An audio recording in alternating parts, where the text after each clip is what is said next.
Keshavananda Bharti case आजाद भारत में संविधान बचाने के लिए सबसे महत्वपूर्ण केस था। अगर मुझसे कोई पूछे कि आजाद भारत के बाद 25 सबसे बड़े इंसिडेंट क्या थे, तो मैं कहूँगा 24 कोई भी हो, लेकिन पहले नंबर पर केशवानंद भारती केस ही होगा। मैं कहूँगा कि एक सनातन धर्म के सन्यासी ने 24 अप्रैल 1973 को संविधान को इंदिरा गांधी के खतरे से बचाया था। साथ ही जानेंगे कि कैसे इस केस पर आज तक की सबसे बड़ी बेंच बैठी थी। केशवानंद केस से ही संविधान का बेसिक स्ट्रक्चर तैयार हुआ था। तो इस केस को शुरू से बिल्कुल आसान भाषा में समझेंगे मेरे साथ। तो मैं अभिषेक शर्मा आप सभी लोगों का हमारे YouTube चैनल स्टडी फैक्ट पर स्वागत करता हूं। इस केस को अगर आप समझना चाहते हैं तो हमें आजादी से पहले संविधान निर्माण में जाना होगा।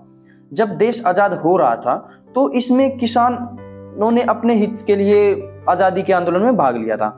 महिलाओं की कुछ और मांग थी आजादी को लेकर, और जमींदारों की कुछ और सोच थी, गरीबों की कुछ और सोच थी, अमीरों की कुछ और सोच थी, और उद्योगपतियों की कुछ और सोच थी। पर इन सभी की मांगे एक दूसरे से कॉन्ट्राडिक्ट थी, जिसमें से कुछ के बारे में आगे जानेंगे।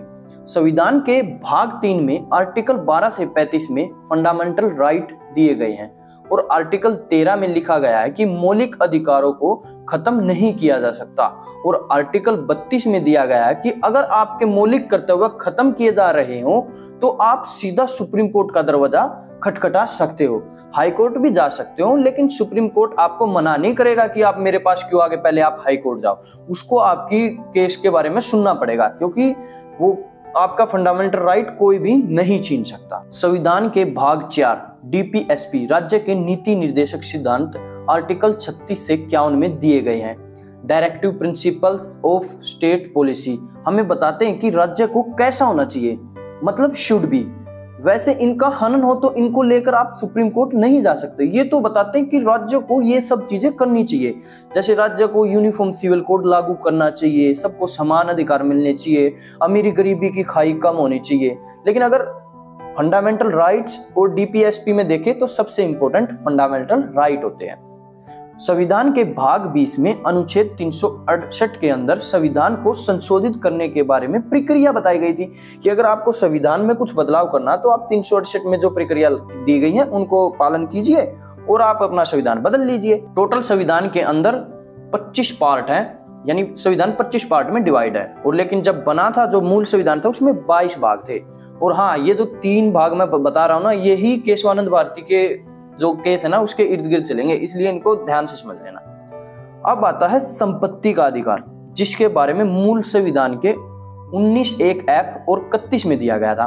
19(1) ऐप में दिया गया था कि संपत्ति का अधिकार है, भाई सभी लोगों को संपत्ति का अधिकार है, और 31(a) में दिया गया अगर आपसे कोई संपत्ति ले रहा है तो उसको एक एक्ट बनाना पड़ेगा, एक कानून के तहत ही राज्य सरकार आपसे संपत्ति आपकी ले सकती है। और 31(b) में दिया गया था कि अगर सरकार आपसे मान लो जमीन ले ली, वो किस लिए ले सकती है कि आपका जो पर्पस है ना वो बिल्कुल सरकारी होना चाहिए और वो पब्लिक पर्पस होना चाहिए, और उसके लिए सरकार को आपको उचित कंपनसेशन देना होगा। तो ये जो संपत्ति का अधिकार है 31 और 19(1) ऐप, ये मेन है केशवानंद भारती के लिए। और हाँ, वैसे 1977 में मोरारजी देसाई ने 44वां संविधान संशोधन कर संपत्ति का जो अधिकार था उसको कानूनी अधिकार बना दिया था। एक तरह से पहले वो फंडामेंटल राइट्स में आ रहा था, लेकिन अब वो लीगल राइट हो गया। तो लीगल राइट थोड़े कम इंपॉर्टेंट होते हैं फंडामेंटल की तुलना में। अब संविधान लागू हुए 1 साल बीत चुका था, लेकिन किसान अभी खुश नहीं थे, क्योंकि वे लोग जमींदारी प्रथा का खात्मा चाहते थे। जमींदारी प्रथा बेसिकली अंग्रेजों के टाइम में अंग्रेज क्या करते थे, वो एक जमींदार को पकड़ते थे, उसको अपने 100 किले दे देते थे, और वो कहते थे कि ये आप अपने हिसाब से किसानों में डिस्ट्रीब्यूट कर दो, और इनका जो भी लगान है, जितना भी इनका जो कर्जा है या ब्याज मेरे को मिलेगा वो मैं आपके थ्रू ले लूंगा। यानी एक तरह से अंग्रेजों का तो काम आसान हो गया, उनको हर एक किसान के घर घर नहीं जाना पड़ा, और उसने तो सीधा जमींदार के पास गया और उससे पैसे ले लिए। तो इसलिए जमींदारी प्रथा का विकसित हुई थी यहीं से। तो अब जब आजादी की लड़ाई हो रही थी तो किसान इस पर्पज से भाग ले रहे थे कि जमींदारी प्रथा का उन्मूलन होना चाहिए, और बेसिकली उस समय की मांग भी यही थी कि जमींदारी प्रथा का उन्मूलन हो। तो सरकार इसके लिए अलग अलग जो राज्य थे वो जमींदारी प्रथा के उन्मूलन करने के लिए लैंड रिफॉर्म्स कानून लाए, भूमि सुधार कानून लाए, जिसके तहत अगर किसी के पास भी 30 से अधिक किले हों यानी किले मतलब खेत जमीन, ये 30 तो भाई कोई केरल 30 का ले सकती है, तो पंजाब सरकार 20 किलो का भी ले सकती है। तो ये सरकार के अपने कानून थे। तो एक सरकार एक नॉर्मली आंकड़ा ले लेते हैं, अगर किसी के पास भी 30 से अधिक किले हैं तो वो सभी के सभी किले, 30 से ज्यादा जितने भी किले, जैसे उसके पास 100 किले हैं तो 70 किले सरकार अपने पास ले लेगी और उनको किसानों में बांट देगी। इस तरीके से क्या होगा, जमींदारी प्रथा का खात्मा हो पाएगा। लेकिन जमींदारी प्रथा में आप देखो ना, जमींदार को तो कुछ करना ही नहीं, उसको तो सिर्फ किसानों से समय जब फसल कटाई हो जब उनसे उचित दाम ले लेने हैं कि आपने हमारी जमीन में फसल बोई है तो हमको आपको पैसे देने पड़ेंगे। तो इसलिए सब लोग सोच रहे थे कि जमींदारी प्रथा को उन्मूलन होना चाहिए। लेकिन जब ये रिफॉर्म्स आए तो जमींदार लोग सुप्रीम कोर्ट जाने लगे और वो कहने लगे कि हमारे 19(1)(f) और 31 के मौलिक अधिकार का हनन हो रहा है, जिसके कारण सुप्रीम कोर्ट इन रिफॉर्म्स को अवैध घोषित कर देती थी। अब सरकार तो चाहती थी कि हम लागू करें, लेकिन संपत्ति का अधिकार तो सभी नागरिकों को मिला हुआ है और 31 में उचित कंपनसेशन भी देना था, तो इसके कारण सरकार बैकफुट पे रही। लेकिन पंडित जवाहरलाल नेहरू उस समय जो प्रधानमंत्री थे वो इसका एक सॉल्यूशन निकालते हैं कि भाई सुप्रीम कोर्ट तो बाउंडेड है, उसको फंडामेंटल राइट्स की रक्षा करनी है, तो इसलिए वो एक संविधान में कॉन्स्टिट्यूशन में अमेंडमेंट ही कर देते हैं, जिसे 1951 में ही अमेंडमेंट हुआ था, जिसे पहला संविधान संशोधन भी बोलते हैं। इस संविधान संशोधन में क्या क्या चेंज हुआ, मतलब 31(a) कहता था कि राज्य जब भी किसी की संपत्ति छीनेगा उसके लिए विधि एक्ट पास करना पड़ेगा। यानी राज्य में क्या आती है, राज्य में सारी सरकार आती है, जैसे केंद्र की सरकार भी और राज्य की सरकार भी, जो स्टेट सरकार गवर्नमेंट बोलते हैं इसको। और बी में क्या था, जो राज्य अगर वो जमीन छीनेगा उसके लिए पब्लिक पर्पस जरूर होना चाहिए, और वो जो जिस एक्ट से जमीन छीनेगा उसमें उसको ये भी बताना पड़ेगा कि उसको कितना कंपनसेशन दिया गया है। तो पंडित जवाहरलाल नेहरू क्या करते हैं, वो एक छोटा अमेंडमेंट करते हैं और 31(1) में एक लाइन ऐड कर देते हैं कि जो ये 31(a) है वो लैंड रिफॉर्म्स में मान्य नहीं होगा, यानी अब उनको एक्ट बनाने की जरूरत ही नहीं है। और बी में फ्यूचर के लिए वो एक काम करते हैं, वो एक 9th शेड्यूल बनाते हैं, यानी पहले संविधान में 8 अनुसूचियां थी जो मूल संविधान था, लेकिन अब एक 9वीं अनुसूची ऐड कर देते हैं और वो कहते हैं कि कोई भी कानून किसी राज्य विधानमंडल, सरकार, संसद में पास किया हुआ हो और वो 9th शेड्यूल में चला गया हो तो उसमें Supreme Court no judicial review नहीं होगा। यानी उसमें क्या किया कि अगर कोई भी कानून हम 9th शेड्यूल में डाल देंगे तो उस पर कॉन्स्टिट्यूशन उस पर विचार नहीं कर सकती, उसको गलत नहीं ठहरा सकती। अब 9th शेड्यूल में जो डाल दिया वो एक तरह से सुप्रीम कोर्ट के भी अधिकार क्षेत्र से बाहर हो गया। तो अब 1951 में क्या हुआ, Shankari Prasad versus union of India, Bharat संघ नाम से एक बहुत फेमस केस हुआ है। वो किस पे हुआ था, शंकरी प्रसाद ने क्या किया, फर्स्ट अमेंडमेंट के 9th शेड्यूल पर ही केस कर दिया। अब उसने किस बेस पर यह केस किया, उसको समझने के लिए आपको संविधान के आर्टिकल नंबर 13 और आर्टिकल नंबर 368 से गुजरना होगा। अगर आपने ये दोनों संविधान के जो ये आर्टिकल है इनके बारे में समझ लिया तो आप ये समझ लो कि आपने संविधान की बहुत गहरी बात को समझ लिया है। तो चलिए फिर समझते हैं इसको। मूल संविधान के आर्टिकल नंबर 13 में टोटल 3 भाग हैं, जिसमें से पहला हमारे केस के लिए इंपॉर्टेंट नहीं है, वो संविधान से पहले के जो कानून थे उनसे रिलेटेड है, लेकिन जो दूसरा भाग है वो हमारे लिए केशवानंद भारती से ज्यादा इंपॉर्टेंट है। इसमें क्या लिखा गया है कि राज्य कोई ऐसा कानून नहीं बनाएगा। इस राज्य में कौन आ रहा है, संसद भी आ रही है, लोकसभा भी आ रही है, राज्यसभा भी आ रही है, और जो हमारे स्टेट हो गए जैसे पंजाब हो गया, गुजरात हो गया, उनकी जो विधानमंडल है वो भी आ रही है।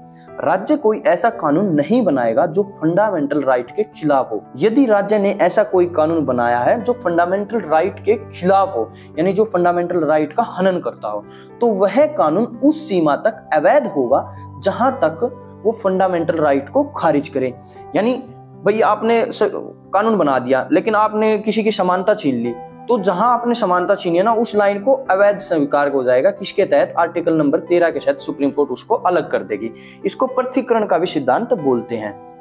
और जो आर्टिकल के 3 नंबर भाग में 13 के तीसरे भाग में उस राज्य कोई ऐसा कानून नहीं बनाएगा, और इस कानून में क्या शामिल किया, वो उस कानून में कोई भी एक्ट शामिल हो सकता है, अधिनियम शामिल हो सकता है, ऑर्डिनेंस हो सकता है, या राज्य सरकार कोई अध्यादेश बना दे तो उसको भी सुप्रीम कोर्ट अवैध घोषित कर सकती है। और जो ऑर्डिनेंस है वो केंद्र सरकार 1, 2, 3 के तहत लाती है कॉन्स्टिट्यूशन के आर्टिकल नंबर 123, और राज्यसभा को अगर लाना हो तो वो 213 के तहत आर्टिकल के तहत अध्यादेश ला सकती है। या कोई भी ऑर्डर हो नोटिफिकेशन हो, रूल हो, बिल हो, नियम हो, इसमें अगर फंडामेंटल राइट का उल्लंघन हो रहा है तो सुप्रीम कोर्ट उसमें इंटरफेयर कर सकती है। कस्टम हो कोई भी जिसमें लॉ की प्रेजेंस हो, जैसे कस्टम नहीं होते जो जैसे कस्टम ड्यूटी लगाई जाती है, कोई भी सामान विदेश से बाहर आता है, विदेश से अपने देश में आता है, जैसे जहाज आता है तो उस पर कस्टम ड्यूटियां लगाई जाती है। एसएससी सीजीएल के अंदर कस्टम इंस्पेक्टर की पोस्ट भी होती है। लेकिन इसमें एक शब्द नहीं लिखा गया था, इसमें नहीं लिखा गया था कि ये जो बात है आर्टिकल 13 की वो कॉन्स्टिट्यूशन अमेंडमेंट एक्ट पर लागू होगी या नहीं। अब उन्होंने जो संविधान बनाने निर्माता थे उन्होंने ये बाई चांस नहीं लगा या उनसे भूल हो गई, लेकिन मेरे को लगता है कि वो जो एक्ट बोला ना मैंने शुरू में, उसको ही वो सोच रहे होंगे कि ये कॉन्स्टिट्यूशन अमेंडमेंट एक्ट इसी में इंक्लूड होगा। लेकिन इस लेकिन के ऊपर ही सरकार ने इसने शंकरी प्रसाद ने केस कर दिया था। और आर्टिकल नंबर 368 जिसके अनुसार 368 के भाग 1 में यह बताया गया कि जो संसद है वो संविधान को संशोधित कर सकती है। और 368 के भाग 2 में प्रक्रिया बताई गई थी कि अमेंडमेंट को किस प्रक्रिया के तहत संविधान संशोधन को आप पारित कर सकते हो। अब शंकरी प्रसाद क्या कहते हैं कि आर्टिकल नंबर 13 के जो दायरे में 368 आता है और सरकार कहती है कि आर्टिकल नंबर 13 अलग है और 368 अलग है। अब भी नहीं आया ना समझ में। अब मैं बताता हूँ क्या मतलब मेन प्रॉब्लम क्या है यहाँ पे। अब देखो आर्टिकल नंबर 13 कहता था कि भाई आप जहां तक कोई कानून बनेगा या संशोधन होगा वो वहां तक उसको हम स्क्रैप कर देंगे, फंडामेंटल राइट का जहां तक हनन होता हो उस लाइन को हम उखाड़ फेंकेंगे। अब शंकरी प्रसाद का यही तो कहना था कि अब देखो जो पंडित जवाहरलाल नेहरू ने संविधान संशोधन किया उसको बी में 9th शेड्यूल में अगर कोई भी कानून अगर उसको 9th शेड्यूल में डाल देंगे तो उस पर सुप्रीम कोर्ट बीच में नहीं आ सकती। अब ऐसे ही अगर कहीं पर कल को कोई फंडामेंटल राइट है, अब ये संपत्ति का अधिकार था, ये भी तो फंडामेंटल राइट था, लेकिन 9th शेड्यूल के अंदर अगर डाल देंगे तो सुप्रीम कोर्ट उसको रोक नहीं सकती। लेकिन ऐसा क्यों हो रहा? कल को तो भैया हमारे जीवन जीने का अधिकार है, उसको भी संविधान में संशोधन करेंगे और उसको भी 9th शेड्यूल में डाल देंगे और उसको भी बोल देंगे ये सरकार के ऊपर है, अगर वो जिसको जीवन देना चाहेगी वो जीवन ले लेगा। लेकिन ऐसा तो पॉसिबल नहीं है ना। तो इसलिए जो शंकरी प्रसाद का जो केस था वो कहना चाह रहे थे कि जो 13 आर्टिकल है वो 368 पर भी बाउंडेशन लगाता है, यानी कि अब जो ये 9th शेड्यूल है ना ये एक तरह से अवैध है। लेकिन उस टाइम पे देखो शंकरी प्रसाद की भी मानना ठीक था, लेकिन सरकार उस टाइम पे कहती है कि जो 13 आर्टिकल है वो 368 से बिल्कुल अलग है, दोनों डिफरेंस है, और वो भी संविधान में एक अनुच्छेद है और वो भी एक संविधान में अनुच्छेद है। एक तरह से सरकार का भी कहना ठीक था कि हमने 368 के अंदर अगर ये ला दिया कि हम उसको 9th शेड्यूल में डाल देंगे तो ये भी हमने संविधान ने ही तो पावर दी है। तो सरकार का बेसिकली मानना था कि जो 13 की शक्तियां वो अनुच्छेद 368 पर लागू नहीं हो सकती, क्योंकि जो 13 के भाग 3 था उसमें ये तो नहीं लिखा था कि कॉन्स्टिट्यूशन अमेंडमेंट एक्ट पर भी 13 की शक्तियां लागू होंगी। लेकिन उस टाइम पे देखो शंकरी प्रसाद का भी पलड़ा भारी था, ये नहीं था कि कम था, लेकिन उस टाइम पे जो पंडित जवाहरलाल नेहरू का कद था वो बहुत बड़ा था और वो एक तरह से उस समय पर ये लगा लो सुप्रीम कोर्ट तो उसके सामने बच्चा था और सरकार उस टाइम पे फुल मेजोरिटी से थी। तो सुप्रीम कोर्ट देखने में यह आया कि अगर फुल मेजोरिटी वाली सरकार है तो सुप्रीम कोर्ट उसके पक्ष में ही फैसला देती है, विपक्ष में फैसला नहीं देती। तो इस तरीके से सरकार ने जो कहा था कि 13 और 368 बिल्कुल अलग हैं, 13 का जो प्रभाव है वो 368 के कानून के तहत जो हम संशोधन करेंगे उस पर नहीं पड़ सकता। तो एक तरह से यहाँ पे देखने के आया कि भारत संघ जीत गया। तो अब सरकार क्या करती, जितने भी लैंड रिफॉर्म्स कानून थे उनको संसद से पास करवा देती और उनको 9th शेड्यूल में डाल देती, जिससे सुप्रीम कोर्ट तो ये कहेगा देखो भाई ये तो नो जुडिशियल रिव्यू हो गया, अब हम इसको ये नहीं देख सकते कि आपका मौलिक अधिकार का हनन हुआ या नहीं हुआ, अब तो क्योंकि 9th शेड्यूल में चला गया। तो एक तरह से ये स्कीम बनती रही। जैसे 1953 में बेला बनर्जी वर्सेस सरकार, पश्चिम बंगाल सरकार के खिलाफ एक केस हुआ था, उसमें 1955 में 4th अमेंडमेंट करके सरकार ने कानून बना दिया लैंड रिफॉर्म से रिलेटेड और उसको 9th शेड्यूल में डाल दिया। अब 9th शेड्यूल में डाल दिया जिसके कारण बेला बनर्जी की सारी जमीनें खुस गई। तो अब क्योंकि 9th शेड्यूल में डाल दिया तो सुप्रीम कोर्ट भी इंटरफेयर नहीं कर सकती, वो कहेगी आपका मौलिक अधिकार का हनन तो हो रहा है, लेकिन ये 9th शेड्यूल में, और 9th शेड्यूल में लिखा गया कि सुप्रीम कोर्ट इसमें इंटरफेयर कर ही नहीं सकती। वो ऐसे ही 1964 के 17वें अमेंडमेंट में हुआ, जिसमें राजस्थान और पंजाब के कई लोगों के पास बहुत ज्यादा जमीन थी, उनको भी 9th शेड्यूल में डालकर और उनसे भी लैंड रिफॉर्म्स कानून के तहत उनसे उनकी जमीनें ले ली गई और 17th अमेंडमेंट में लगभग ये लगा लो कि जो लैंड रिफॉर्म से रिलेटेड अलग अलग कानून थे वे लगा लो लगभग 250 के करीब रहे होंगे। इसमें कुल 250 कानून इसमें जोड़ दिए गए। और 1965 में सज्जन सिंह वर्सेस राजस्थान में भी यही हुआ, उसको भी अमेंडमेंट करके और फिर क्या था, सज्जन सिंह केस हार गए।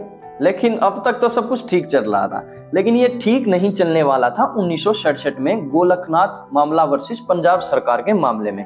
क्योंकि 1967 में सरकार आ गई थी इंदिरा गांधी की, और इंदिरा गांधी इतनी फुल मेजोरिटी से थी नहीं, एक तरह से सुप्रीम कोर्ट के जज भी हावी हो चुके थे।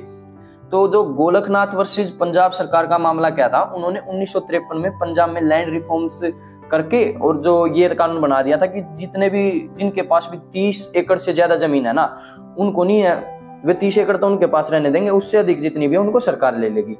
तो जालंधर में 2 भाइयों के पास, हेनरी गोलकनाथ और विलियम गोलकनाथ के पास 500 एकड़ जमीन थी, यानी उनके पास तो 60 ही बचे। बाकी के 440 किले सरकार 440 खेत सरकार के पास चले गए। लेकिन गोलकनाथ पहुंच गए कोर्ट के अंदर। लेकिन अब की बार सुप्रीम कोर्ट का मन था कुछ अलग। उन्होंने सुप्रीम कोर्ट में भाई क्योंकि कॉन्स्टिट्यूशन पे बैठना था, तो उन्होंने 11 बेंच की एक सीटिंग बनाई जिसमें कुल 11 जज बैठे हुए थे। अब देख लिए सुप्रीम कोर्ट में बेसिकली एक जज की जो बेंच होती है उसको सिंगल बेंच बोलते हैं, एक जज होता है उसको सिंगल बेंच बोलते हैं। अब 2 जज होते हैं उसको डिवीजन बेंच बोलते हैं। 3 जज होते हैं उसको फुल बेंच बोलते हैं, यानी 3 से ऊपर नॉर्मल केस में आप नहीं जा सकते। लेकिन जो आप अगर संविधान से रिलेटेड कुछ बात कर रहे हो, जो कॉन्स्टिट्यूशन पे ही चर्चा हो रही है, तो उसमें आपकी जो बेंच है वो अधिक 5 से भी अधिक हो सकती है। इसलिए गोलकनाथ मामले में जो संविधान का ढांचा था, आर्टिकल 13 और 368 पे बात होनी थी, क्योंकि मेन झगड़ा तो उसी पे था। तो इसमें 11 जजों की बेंच बैठी थी और उस समय चीफ जस्टिस रहे थे के सुब्बाराव। ये राष्ट्रपति पद के लिए भी नामांकित हुए थे, ये काफी फेमस पर्सनैलिटी है के सुब्बाराव। तो अब की बार सरकार तो थी कमजोर और जजों का मूड बदल गया। उन्होंने 6-5 की मेजोरिटी से ये माना कि जो आर्टिकल 13 है उसका असर 368 पे भी पड़ेगा, यानी 368 के तहत अगर आप संविधान में अमेंडमेंट करके अगर आप किसी का मौलिक अधिकार छीन रहे हो तो आप ये ऐसा पॉसिबल नहीं है। यानी एक तरह से आप ये देखो ना, अगर उस समय जज की एक के सुब्बाराव के काफी अच्छी सोच कह सकते हैं, उन्होंने कहा कि जो ये फैसला मैं दूंगा ना, इसका जो फैसला उसके अतीत के जो ऑर्डर हैं उन पर नहीं पड़ेगा। क्योंकि 1967 17 साल हो चुके थे, पिछले 17 सालों से सरकार ने जो जमीन ली होगी उन पे अपना काम भी चालू कर दिया होगा। इसलिए उन्होंने कहा कि जो ये फैसला है इसका अतीत के कानूनों पर प्रभाव नहीं पड़ेगा। लेकिन अब से जो 13 है वो 368 के अंदर आता है और मौलिक अधिकारों का हनन किसी भी तरीके से यानी संविधान में अमेंडमेंट करके भी नहीं किया जा सकता। और एक तरह से 11 जजों की बेंच ने 6-5 के निर्णय से ये फैसला सुनाया कि जो 9th शेड्यूल है वो एक तरह से अमान्य है। अब इस तरह से एक तरह से इस फैसले के आते ही इंदिरा गांधी तो बुरे तरीके से तिलमिला गई थी, क्योंकि उसकी कोई चलने ही नहीं दे रहा था, यानी सुप्रीम कोर्ट ही पावरफुल मैन बन के आ गई थी। लेकिन एक तरह से देखे तो वो 9th शेड्यूल में वो करना भी तो जरूरी है, क्योंकि जो सरकार है उसको भी तो कुछ अधिकार चाहिए ना जमीन पर, उसको भी अपने भाई विकास करने के, डेवलपमेंट करने के लिए जगह जगह जमीनें चाहिए। 1971 तक इंदिरा गांधी सुप्रीम कोर्ट से काफी परेशान हो चुके थे, क्योंकि कोई भी कार्य वो लोगों के हित के लिए, गरीब लोगों के लिए नहीं कर पा रही थी। जैसे उसने बैंकों का राष्ट्रीयकरण करना चाहा 1971 में, तो उसको भी सुप्रीम कोर्ट ने निरस्त कर दिया। प्रीवी पर्स लाना चाहा तो उसको भी सुप्रीम कोर्ट ने निरस्त कर दिया। और फिर ये वाली बात रहेगी जिसमें ये लैंड रिफॉर्म्स के तहत कानून लाते थे और जिससे वे अमीर लोगों के पास ज्यादा जो जमींदारी प्रथा उसको खत्म कर पा रहे थे। अब जमींदारी प्रथा भी खत्म नहीं हो रही थी, तो इंदिरा गांधी एक तरह से बिल्कुल परेशान हो गई थी। फिर आते हैं आम लोकसभा चुनाव 1971 के, जिसमें इंदिरा गांधी गरीबी हटाओ का नारा देती है और उसको भारी बहुमत के साथ लगभग 352 सीटें मिलती हैं। उनके पास एक तरह से राज्यसभा और लोकसभा में भारी बहुमत हो चुका था। अब इतना बहुमत आते ही उसने इंदिरा गांधी ने एक के लगातार मतलब बहुत सारे संविधान में संशोधन किए। जैसे उसने 24वां संविधान संशोधन किया। 24वें संविधान संशोधन के तहत 1971 में ही किए थे उन्होंने ये संविधान संशोधन। उसके जो 13(4) था इसमें लिख दिया कि इसका कोई भी संबंध 368 से नहीं है, और 368(3) में लिख दिया इसका कोई भी संबंध 13 से नहीं है। यानी 13 के तहत ही तो हम 368 को नेग्लेक्ट कर पा रहे थे, क्योंकि 313 के 2 में लिखा हुआ था कि कोई भी कानून उस हद तक रद्द हो जाएगा जहां तक वो फंडामेंटल राइट्स का उल्लंघन कर रहा है। और अब इन्होंने दोनों में लिखवा दिया, इसका संबंध उससे नहीं और उसका संबंध उससे नहीं है। एक तरह से 13 भी अलग हो गया और 368 भी अलग हो गया। फिर इसने 25वां संविधान संशोधन किया, जिसके तहत इसने बैंकों का राष्ट्रीयकरण कर दिया। फिर इसने 26वां संविधान संशोधन किया इंदिरा गांधी जी ने, जिसके तहत प्रीवी पर्स को समाप्त कर दिया, यानी प्रीवी पर्स लाई थी ये, और इसके तहत जितने भी राजा थे ना, उनको ये कह दिया था हम इनको भत्ते नहीं देंगे। 291 आर्टिकल में प्रीवी पर्स के बारे में बताया गया है। और 29वें संविधान संशोधन के तहत जो केरल राज्य में एक लैंड रिफॉर्म्स एक्ट था, इसमें और भी कई थे, उसको 9th शेड्यूल में डाल दिया था। और जो ये केरल रिफॉर्म्स वाला एक्ट था वो 9th शेड्यूल में जाने के बाद 1972 में लागू हो गया था, जिसके कारण केरल के शंकराचार्य केशवानंद भारती, अब ये शंकराचार्य क्या होता है? शंकराचार्य 9वीं सदी में एक बहुत ही प्रसिद्ध व्यक्ति थे, जिन्होंने एक तरह से हिंदू धर्म को रीयूनाइट किया था, ये लगा लो। अब जितने भी मठ इस मठ के वो केरल से थे, उसी के मठ के थे, तो उनसे जितने भी हेड बने उन सबको शंकराचार्य का दर्जा मिलता था। और ये एक महान संत हुए थे 9वीं शताब्दी में। तो केरल में एडिनार मठ बेसिकली वो शैव मठ था उनका, और वो कासरगोड जिला था। उसके जो शंकराचार्य थे वो थे केशवानंद भारती जी। इनके अंदर जो ये मठाधीश तो थे, इनके अंदर मतलब बहुत ज्यादा जमीन आती थी, जिसके कारण इनका बहुत सारा खर्चा चलता था, क्योंकि धार्मिक काम भी हो गए और कई जगह इन्होंने दुकानें भी दे रखी थी, जिनसे मठ का काफी खर्चा चलता था। लेकिन केरल सरकार ने उनका संचालन छीन लिया और अपने पास रख लिया, जिसके कारण, और वैसे आपको बता दूं, केशवानंद भारती जी ने 19 साल की उम्र में संन्यास लिया था और वो अपने धर्म को बचाने के लिए लगे हुए थे। अब उनकी जमीन ही खरीद ली तो वो कैसे करते? तो फिर क्या था, केशवानंद भारती जी कर देते हैं केस, और हाई कोर्ट में वे केस हार भी जाते हैं। और लेकिन फिर केशवानंद जी जाते हैं सुप्रीम कोर्ट, और सुप्रीम कोर्ट में केस करते हैं नाना पालकीवाला। ये लगा लो, ये जितने भी फेमस केस थे, जैसे प्रीवी पर्स, केशवानंद भारती, मनेरवा मिल्स और गोलकनाथ वाला हो गया, शायद गोलकनाथ वाला को मेरे को कंफर्म है नहीं, लेकिन जो नाना पालकीवाला था वो काफी फेमस वकील थे और सरकार इनसे एक लगा लो बहुत ज्यादा डरती थी। तो सुप्रीम कोर्ट में सुनवाई होती है, और सुप्रीम कोर्ट में जो केशवानंद भारती है वो कहते हैं कि जो 29वां अमेंडमेंट था ना वो खिलाफ है। क्योंकि इससे क्या हो रहा था, क्योंकि जो संविधान का 25 से लेकर 29 होता है धार्मिक स्वतंत्रता के लिए, अब 29वां जो अमेंडमेंट था उसके तहत उनकी जितनी भी धर्म की जगह थी वो ले ली गई थी, और जिसके कारण ये अपने धर्म का पालन स्वतंत्रता से नहीं कर पा रहे थे, प्रचार भी नहीं कर पा रहे थे।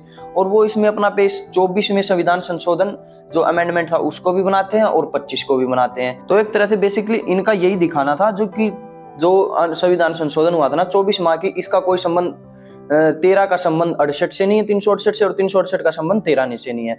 तो एक तरह से शंकराचार्य चाहते थे कि इसको ही ना निरस्त करवा दूं, इसको ही मैं गलत करवा दूं, और 9वीं अनुसूची के खिलाफ भी उनका वो केस हो रहा था। और एक तरह से ये केस नहीं काफी खतरनाक बन गया था, और इसमें जो बेस लिया जा रहा था वो गोलकनाथ के वाला केस ले लिया जा रहा था, और उसमें कॉन्स्टिट्यूशन पे बहस हुई थी और इसमें भी कॉन्स्टिट्यूशन पे बहस हुई थी। तो इसलिए गोलकनाथ वाले मामले से ज्यादा बड़ी बेंच हमको बनानी पड़ी थी केशवानंद भारती वाले में। ये 13 जजों की बेंच थी, उस समय की सबसे बड़ी बेंच यही थी, और आज तक भी सबसे लंबी बेंच यही है। और उस समय सुप्रीम कोर्ट में कुल वकील 13 ही थे, और इसमें सबसे लंबी सुनवाई भी हुई है लगातार, मतलब ये लगा लो इसमें 68 दिन तक सुनवाई हुई है। और इस समय पे चीफ जस्टिस थे SM सिकरी CGI। तो इसमें क्या करते हैं जो जज हैं, ये बहुत सारे संविधान में जहां पर बेसिक स्ट्रक्चर दिया गया था उनको पढ़ते हैं। अमेरिका के, जर्मनी के और पाकिस्तान के कार्नेलियस जज थे, जो ये लगा लो ये CGI भी बने थे, और कार्नेलियस क्रिश्चियन जज थे। और 1963 में इन्होंने भी कुछ बेसिक स्ट्रक्चर से लेकर संविधान के बारे में एक जजमेंट दी थी, उनको भी इन्होंने पढ़ा था। तो इन्होंने एक तरह से फैसला दिया कि जो इंदिरा गांधी जी कर रही हैं वो बिल्कुल ठीक है, हमें उसमें कोई दायित्व नहीं। यानी कि 7/6 से 24 अप्रैल 1973 को केशवानंद भारती जी केस हार जाते हैं और उनको अपनी जमीन नहीं मिलती। लेकिन वो कहते हैं कि आपने ये किया भाई, गरीब का अंतर मिटाने के लिए आपने जमींदारी प्रथा को, अमीरों से जमीन ले ली, ये ठीक है, हमें इसमें कोई टेंशन नहीं है। आपका 24, 25, 26 और 29 सारे संविधान ओके हैं। लेकिन उसमें उन्होंने लेकिन ऐड कर दिया। उन्होंने कहा कि जो 368 है उसमें जो संसद है उसको संविधान में संशोधन करने की आज्ञा है, संविधान को दोबारा निर्माण करने की आज्ञा नहीं है। यानी आप संविधान को रीराइट नहीं कर सकते या कहीं आप अपना नया ही संविधान बना दो, क्योंकि उस समय जो इंदिरा गांधी उसकी तानाशाही पूरे पुरजोर तरीके से चल रही थी। तो इसलिए उन सीजीआई ने ये बातें कही कि आप संविधान में संसद के जरिए आप, ये संसद है, संसद निर्माण करने वाला संसद नहीं है ये, तो यानी ये एक तरह से संविधान सभा है, संसद नहीं है। जो संविधान सभा हाईएस्ट लेवल की है लेकिन संसद उतनी हाईएस्ट लेवल की नहीं है। तो आप संविधान में संशोधन कर सकते हो, बिल्कुल कर सकते हो, हमें कोई डाउट नहीं, लेकिन संविधान को दोबारा नहीं लिख सकते, संविधान के बेसिक स्ट्रक्चर को हाथ नहीं लगा सकते आप। अब वो बोले कि भाई बेसिक स्ट्रक्चर क्या होता है, तो संविधान, वो कहा जो संविधान की मूल आत्मा है, जैसे संविधान की मूल आत्मा है, जैसे ये लोकतांत्रिक देश है, ये संविधान की मूल आत्मा है, धर्मनिरपेक्षता है, ये संविधान की मूल आत्मा है। तो जो वकील साहब सरकार पूछती कि फिर हमें ये लिख के ही दे दो भाई संविधान में मूल क्या है, हम उसको छेड़ेंगे नहीं। तो संविधान जज कहते हैं, कॉन्स्टिट्यूशन सुप्रीम कोर्ट कहते हैं कि ये हम आपको समय समय पर जजमेंट के हिसाब से, अपने निर्णय के हिसाब से बताएंगे। और हाँ, आप ये कह रहे हो ना कि आप 9th शेड्यूल को हम नहीं जुडिशियल रिव्यू नहीं कर सकते, हम 9th शेड्यूल में भी अगर आप कोई कानून डालोगे उसको जुडिशियली रिव्यू करेंगे। लेकिन हाँ, आज तक के जितने भी कानून आपने 9th शेड्यूल में डाले हम उनको रिव्यू नहीं करेंगे, लेकिन फ्यूचर में जितने भी कानून आएंगे हम उनको जुडिशियल रिव्यू कर सकते हैं। लेकिन वो अलग बात है, आज तक सुप्रीम कोर्ट ने ऐसा किया नहीं है, लेकिन उसके पास पावर है। तो इस तरीके से भाई 9th शेड्यूल को भी हम जुडिशियल रिव्यू कर सकते हैं। तो एक तरह से सुप्रीम कोर्ट ने बता दिया कि मैं सरकार से बड़ा हूं, मैं ही सुप्रीम हूं, हम चाहे तो कोई भी रिव्यू कर सकते हैं, लेकिन हम आपको छेड़ना चाहते नहीं है जब तक कि आप गलत ना हो। फिर यहीं से तो बेसिक स्ट्रक्चर की अवधारणा आई थी, धीरे धीरे चलकर फिर ये पूरी बेसिक स्ट्रक्चर हो गई। अब जैसे कोई भी जैसे कानून आएगा, आप देखना, जैसे एक देश से एक चुनाव आएगा, तो विपक्ष क्या कहेगी, ये संविधान की मूल आत्मा पर ठेस है, मूल, ये तो मूल अवधारणा है। फिर ये बात सुप्रीम कोर्ट में जाएगी कि आपको लगता है ये बेसिक स्ट्रक्चर, जज से पूछेंगे कि आपको लगता है ये बेसिक स्ट्रक्चर से खिलवाड़ है, तो सरकार कहेगी, सुप्रीम कोर्ट कह देगी कि मुझको नहीं लगता, ये बेसिक स्ट्रक्चर से साथ खिलवाड़ है। तो ये कानून बन सकता है और ये अमेंडमेंट हो सकता है। लेकिन अगर सुप्रीम कोर्ट को ये लगा कि ये तो संविधान को ही चेंज कर देगी, तो ऐसे में सुप्रीम कोर्ट उस फैसले को, यानी उस बिल को, उस अमेंडमेंट को बिल्कुल नेग्लेक्ट, जीरो प्रभाव कर सकती है। तो इसलिए नानी पालकीवाला सबसे फेमस वकील भी हैं और उस समय के सबसे बड़े वकील भी हैं, और इसी वजह से केशवानंद भारती सबसे बड़ा केस आज के समय में है। यानी आज इसकी इंपॉर्टेंस हमारे संविधान में बचाने में सबसे ज्यादा रही है, क्योंकि इसने ही बेसिक स्ट्रक्चर दिया था। लेकिन अफसोस की बात है कि 7-6 से केशवानंद भारती जी मुकदमा हार गए थे, लेकिन फिर भी एक तरह से सुप्रीम कोर्ट को ये तो पता चल गया था कि भाई कुछ भी कर सकती है सरकार, अगर सरकार को हमने बहुत ज्यादा पावर दे दी। तो इसलिए जो उस समय के SM सीकरी थे, उन्होंने बहुत ही अच्छा फैसला उस समय दिया था, और इसी के कारण आज हमारा संविधान जिंदा है और बेसिक स्ट्रक्चर की अवधारणा भी इसी से आई है। तो बस यार, आज की वीडियो में इतना ही। आपको मिलूंगा नई वीडियो में, ऐसी ही और भी इंफॉर्मेटिव वीडियो में। अगर आप मुझको कहोगे कि गोलकनाथ वाला जो मामला था उसको ज्यादा और ज्यादा एक्सप्लेन करो, शंकरी लाल वाला था उसको और ज्यादा एक्सप्लेन करो, क्योंकि अब तो हमारा मेन फोकस केशवानंद भारती जी पे था। तो अगर आप कहोगे तो मैं फ्यूचर में उनको भी एक्सप्लेन कर दूंगा। और जैसे प्रीवी पर्स था, अच्छा बैंकों का राष्ट्रीयकरण था, एक कूपर भी आएगा, उसका भी आपको बताना था, लेकिन ये हमने इस पे ही, केशवानंद भारती पे ही इसको ज्यादातर फोकस रखा। अगर आप कह दोगे कि भाई इन केस को भी एक्सप्लेन करें, तो मैं इनको एक्सप्लेन कर दूंगा। और हाँ, मेरे चैनल को आप सब्सक्राइब जरूर कर देना यार, देखो गलत करते हो आप लोग, सब्सक्राइब कर दो इसको। और हाँ, अगर आप राइट विंग लेफ्ट विंग से को समझना चाहते हो कि ये आए कहां से, तो आप मेरी ये वाली वीडियो को जरूर देखिएगा। और व्हाट इज कम्युनिज्म को जानना चाहते हो तो मेरी ये वाली वीडियो भी जरूर देख लेना। और आपको मिलता हूं मैं फ्यूचर में और भी ज्यादा इंटरेस्टिंग टॉपिक के साथ। तो मेरी तरफ से सभी व्यूअर्स को जय श्री राम।